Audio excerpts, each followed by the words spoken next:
the as I've looked at cancer rates, like we talked a minute ago, it as we've had chemotherapy and some other stuff come up. One thing that I felt that has been a huge differentiator in terms of survival rates is the fact that we have earlier and earlier detection, so we can get it earlier and earlier. And that's kind of my thoughts. But what do you think are like? How do you see it in your mind? Like, what do you think has been causing that? And then I guess the plateauing as well, because it seems like we're getting to the point where we're like reaching like a when you exercise a lot, a plateau, and thank you so much. Right. You got where it's going. A plateau. Yeah, no, that's a really good question, and I think that's one side of a double-edged sword. So obviously, if you detect cancer after it's metastasized, you're in trouble, right? The survival rates are single digit for many of these cancers, and so detecting cancers before they metastasize is key. But we have this double-edged sword where prostate cancer is a great example. If you look, there's been these rapid autopsy studies in men over 80. Almost everybody has some prostate cancer in their prostate by the time they get to 80. It's inevitable. They call it the cancer you die with instead of.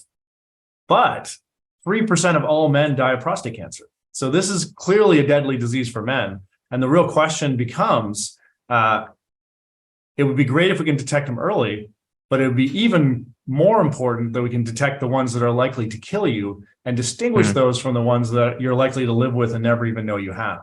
And I think that's one of the key questions that I think people haven't necessarily focused on enough. In my research lab over the past 20 years, we spent a lot of time characterizing the factors that cause cells to go from an organized, chilling out cell doing its job in the tissue to something that's moving around and escaping. And we found that these switches are really important, both in the mechanism of the cells moving, but also as biomarkers to try to tell if there are any of these cells doing bad things in your body. And so one of my companies, Nanostics, is really based on that premise that if we can detect factors that are involved in the metastatic process, we can then detect early, prostate cancer, for instance, but most importantly, detect if it's going to be one of those dangerous ones that you need to treat.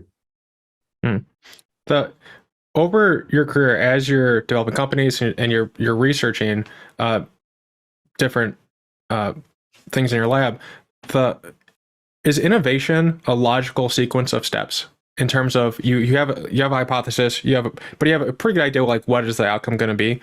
Are you often surprised by outcomes? Do you do an experiment, or have you tried something and been just completely thrown for a loop? I think a really great example of this in the last it's been 20 years with CRISPR is like that was kind of an accident. Like Dr. Dwadna was looking at something else and was like, hey, these microbes have like this really weird function. What is that? And that was just like foundational research. I'm curious, in your experience, have you seen that as well? And any curveballs, and what were they? Oh, absolutely. I honestly, I think that 90% of the great science happens by mistake. It's really noticing the things that were unexpected in your experiment and trying to explain them that really usually creates the great breakthrough. And so I would say one of the most important, actually the one that sort of launched my academic career, was working at Scripps Research Institute in San Diego. A good friend and one of my co-founders, Andrew Zylstra, was working in the lab next door. I was working on nanoparticles, trying to make nanoparticles home to tumors and deliver drugs. And he was trying to model how human cancers grow in chicken embryos, believe it or not. And the thing I loved about his model, the chicken embryo model, is that he could actually visualize the cancer as it's moving around.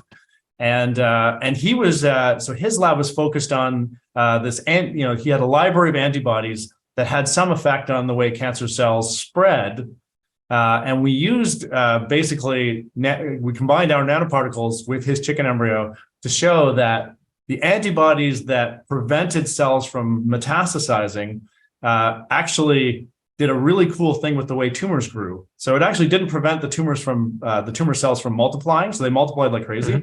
But instead of invading the surrounding tissue and sort of migrating away and getting to blood vessels, they formed these like really compact balls that if you did any sort of a normal type of study in cancer where you put cancer in a mouse and look to see if it spread and did pathology, you would have never seen this.